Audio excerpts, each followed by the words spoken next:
Et... Alors Et voilà. On a le droit d'entrer, parce que là. Répondu à notre invitation. C'est un jour très particulier pour moi et pour Premierville, puisque nous sommes ici réunis pour inaugurer une salle de formation qui porte le nom de Jean-Paul Fournel, qui est là à mes côtés. Pourquoi Jean-Paul Fournel? Parce que nous avons voulu honorer quand même des vertus et des valeurs. Et vous tous, en vos grades, qualités, qui nous honorez de votre présence, merci d'être là avec nous ce matin pour partager cet événement modeste, mais important pour la portée symbolique qu'il représente pour nous. De tout cœur, encore une fois, merci de votre présence. Elle nous réjouit, elle nous encourage à poursuivre dans la voie tracée. Nous ne la quitterons pas, soyez-en sûrs. Celui-ci en est un, rappelons-nous, 3 ans en arrière. Les locaux étriqués et bien tristes, peu glorieux finalement, de Conflans. Une petite équipe repliée sur elle-même, se posant la question de son devenir. C'est pour eux.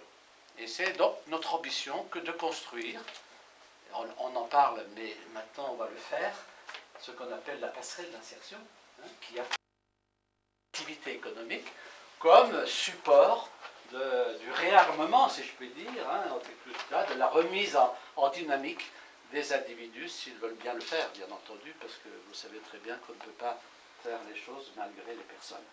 Et c'est donc à ce projet ambitieux que nous entendons pouvoir poursuivre tous ensemble cette année particulièrement.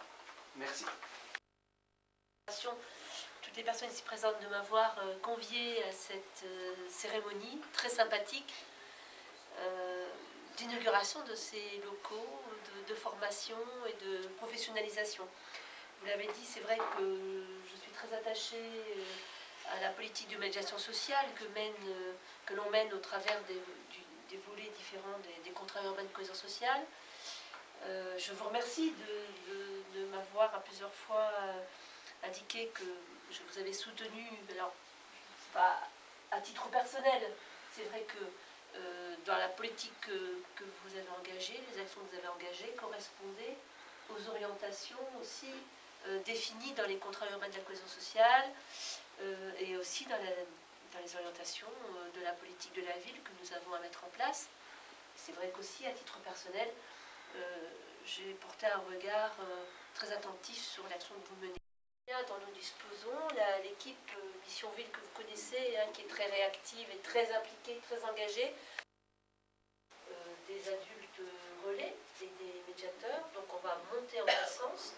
Tout ceci vous a été présenté lors d'une voilà, très récemment.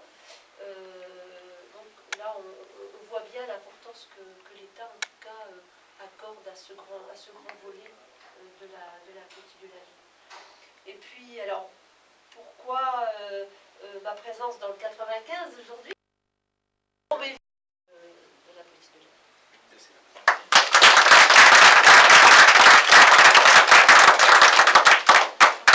Jean-Paul, à toi.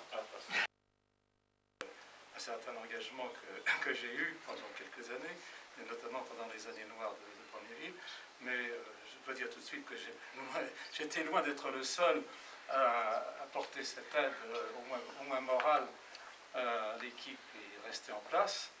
Je voudrais faire de peine à personne, mais je peux quand même nommer Bernard, et qui ont continué de bosser, de travailler au fond comme si rien